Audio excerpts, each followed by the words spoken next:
Dito na tayo sa loob ng Mount Encantadia. Ayan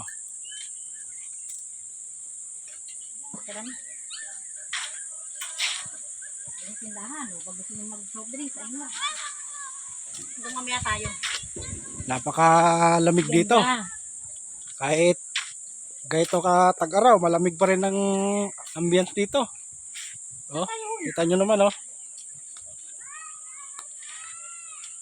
Ayan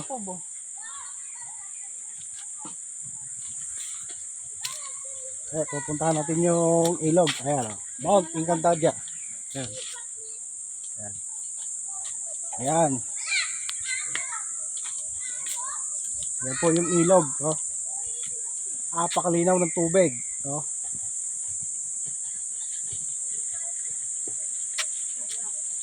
Kahit bata, pwedeng maligo dito. Mababaw lang pero malinaw yung tubig Ayan konti lang ang tao. Napakatahimik ng lugar